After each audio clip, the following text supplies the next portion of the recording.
This map of the United States, of what we now know as the United States, is actually a map of all the different tribes that lived on this land before the United States was the United States. In the pictures with the big words, those are larger tribes. And you'll notice over in Oregon, we have a lot of little words over here because we had also a lot of little tribes. A lot of tribes were in the Pacific Northwest, which is where we live. But when I first learned about the tribes of the United States, I was surprised to learn how many were in the South and up in the North.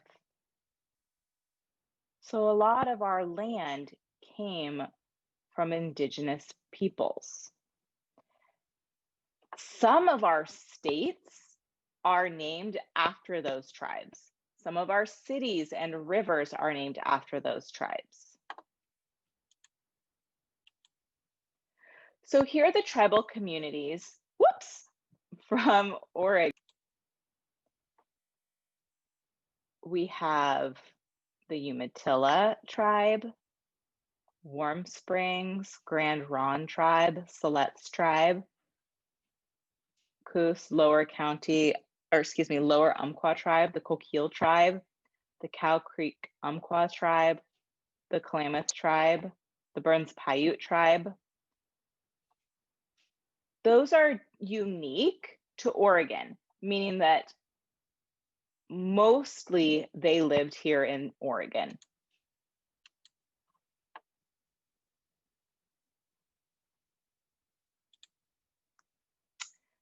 And these are the tribal, oh my gosh, I did it again, you guys.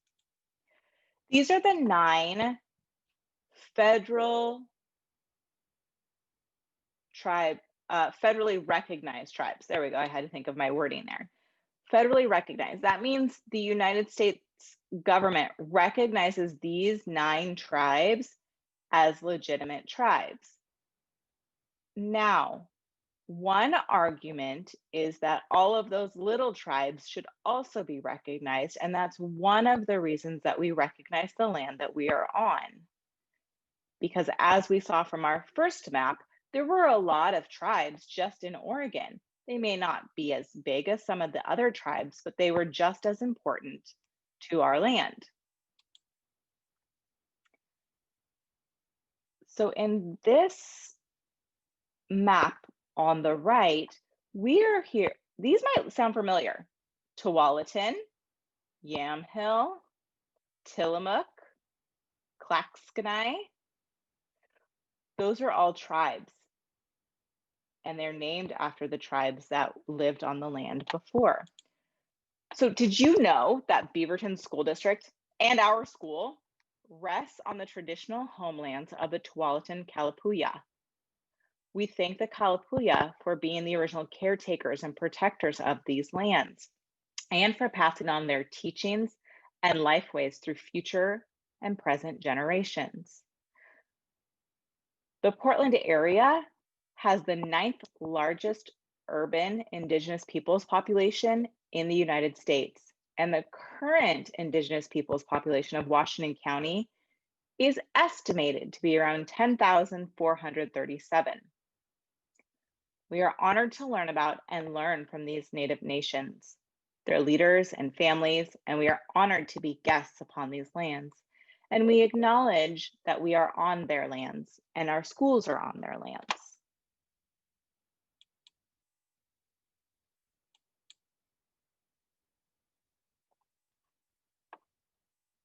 So in our acknowledgement, we learned that we are on the Tualatin Kalapuya land. And that is right here in the green. So this is a color-coded map of our area and the tribes that were there. So the white over here and over here are the Klickitat, and the homelands are in Washington. Let's see, what else do we have over here?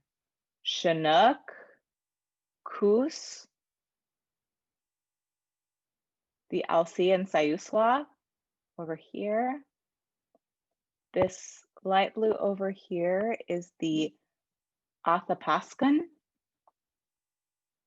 The gray is the Tekelma. I may have mispronounced those. Kind of this salmon pink area is the Shastan. The yellow over here is the Salishan. So those are all different tribes, and you can see that there's more than 9 when we think back to those federally recognized 9 tribes, that we had a lot more than 9 on our lands.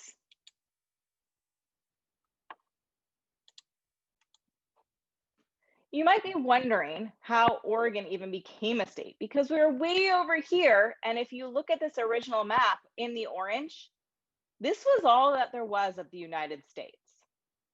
So how did the United States grow from so small to include the land where we are now? Well, that is because of the Lewis and Clark expedition. The Lewis and Clark expedition, their job was to find a quick route for trading to the West Coast. And that's what they set out to do.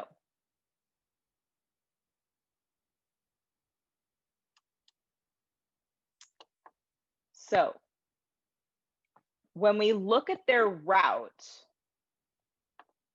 to see which was the fastest route, and we'll go over why there's a blue line and a red line toward the end.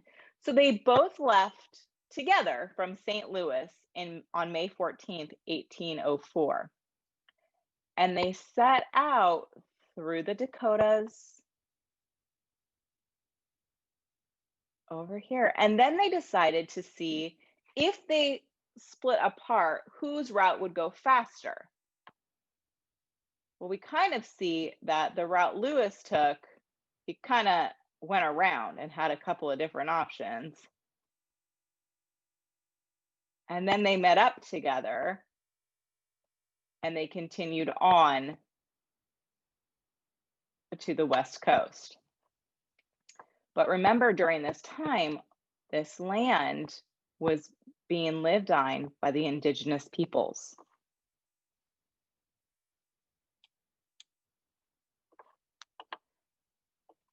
Now, we live in the Tualatin Valley, and that land was of the Tualatin tribe.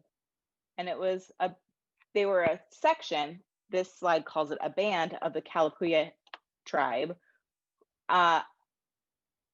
which is who the Tualatin Valley is named after. Now, if we look at this picture, you'll see that down at the bottom there is a caption, and it says that the photo is courtesy of the Confederated Tribes of the Coos, Lower Umpqua, and Siuslaw Indians. So they gave us permission to use this slide from their records.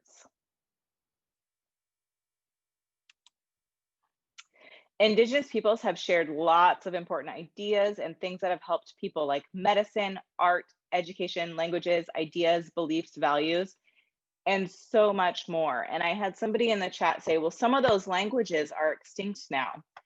And yes, for some they are, but in the tribes of the people who still live and work with their tribe, they do try to keep their language alive, meaning they do try and use it so that it doesn't become extinct. So on Indigenous Peoples Day and every day, we can reflect and learn more about the strength and contributions of the Indigenous peoples of this land, both in our past and today.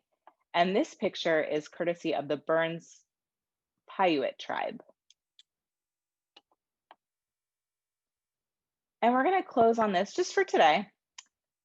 And I want you to think, what is something that you've learned today? Knowing that it was very brief conversations, what questions do you still have? What else would you like to learn about? And how can you share with someone what you learned today?